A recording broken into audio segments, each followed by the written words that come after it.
आपल्या चॅनलवरती नवीन असाल तर आपल्या चॅनलचे 1000 सबस्क्रायबर होण्यासाठी आपल्या चॅनलला लवकरात लवकर सबस्क्राईब करून घ्या. तर आजच्या भागामध्ये इकडे घडतं असं की जी साई धैर्य आहे तो धैर्य आता गाडीत बसून चाललेला असतो, घरी यायला निघालेला असतो. तेवढ्यात आता तो एका ठिकाणी गाडीत थांबलेला असतो आणि तो विचार करत असतो.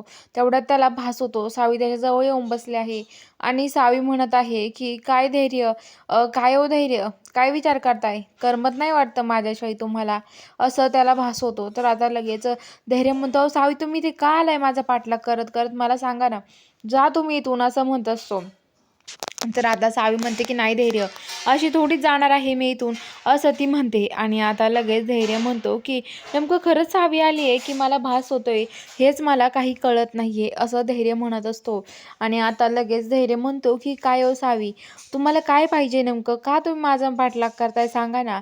तर आता सावी म्हणते की सावी म्हणत असते की हे बघा धैर्य, तुम्ही माझ्यावर प्रेम आहे की नाही सांगा खरं, तुम्ही इरावर प्रेम करता का माझ्यावरती, असं सावी म्हणते. तर आता धैर्य इकडे तिकडे बघतो. तो म्हणतो की अहो सावी, काय बोलताय तुम्ही हे, अहो तुम्हाला काही कळतं का, इरासोबत माझा साखरपुडा होणार आहे आता. तर आता लगेच तो म्हणतो की ती म्हणते तुमची इच्छा नाही आहे धैर्य पण मनापासून ते इरासोबत साखरपुडा करण्याची, पण तुम्ही बळजबरीनं करता आहेत, मला माहिती ना तुम्हाला कोणतरी बळजबरी करताय. तर आता लगेच धैर्य म्हणतो थांबा, आईचा फोन आलाय.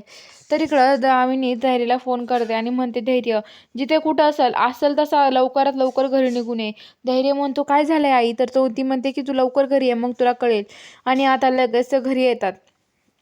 धैर्य इकडं घरी यायला निघतो. तर आता धैर्य घरी यायला निघल्यावरती आता तो म्हणतो काय झालं असेल, आईला तर कळालं नसेल ना, मी दया मामाच तिकडे गेलतो आणि दया मामाने आईला सांगितलं नसेल ना, दया मामा घरी आला नसेल ना, असं तो विचार करत असतो. आणि आता तो लगेच तिकडे यायला निघतो.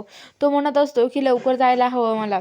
आणि आता लगेच इकडं जी दामिनी आहे तिथे अंगठ्यावाल्या सोनाराला बोलवलेलं असतं, त्यांनी अंगठ्या हे करत असतात, त्या चॉईस करत असतात. तर आता चॉईस करताना तिथं धैर्य येतो. म्हणतो आई कुठं आहेस, काय झालं. तर आता दामिनी म्हणते अरे काही नाही, अरे कुठं आहेस तू.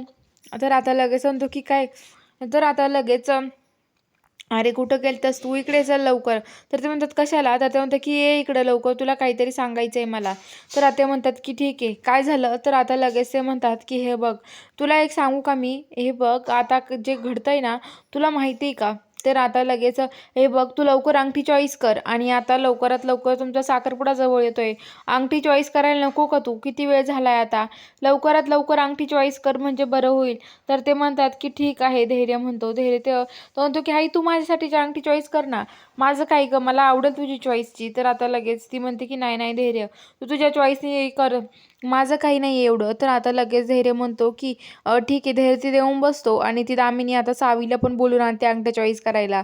आणि आता ती अंगठी धैर्याच्या बोटातली काढत असते आणि म्हणत असते की ही अंगठी काढायची आता धैर्य, खरं प्रेम आहे ना. तर आता लगेच धैर्याच्या बोटातली इरा अंगठी काढते, पण अंगठी निघत नाही. तर इरा सावी म्हणते की एखाद्याचं खरं प्रेम असलं ना, तर ती अंगठी निघत नसते, किती बळजबरी करा कुणी, असं म्हणतात. तर आता लगेच म्हणते की काय, तर आता लगेच म्हणते की हो.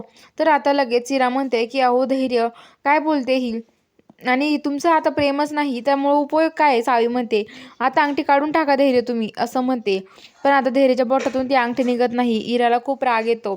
तर आता सावी धैर्य म्हणतो की जाऊ दे ती अंगठी दुसऱ्या बोटात घाला. तर आता सावी म्हणते हो, पण त्याच बोटात अंगठी घालायची असती, पण तुमच्या त्याच बोटात अंगठी जात नाहीये ना, त्यामुळं काय आता, तुम्हाला तिथे अंगठी जात नाही म्हटल्यावरती तुमचं प्रेम नाहीये ना. तर आता लगेच इरा दुसऱ्या बोटात अंगठी घालायला लागते.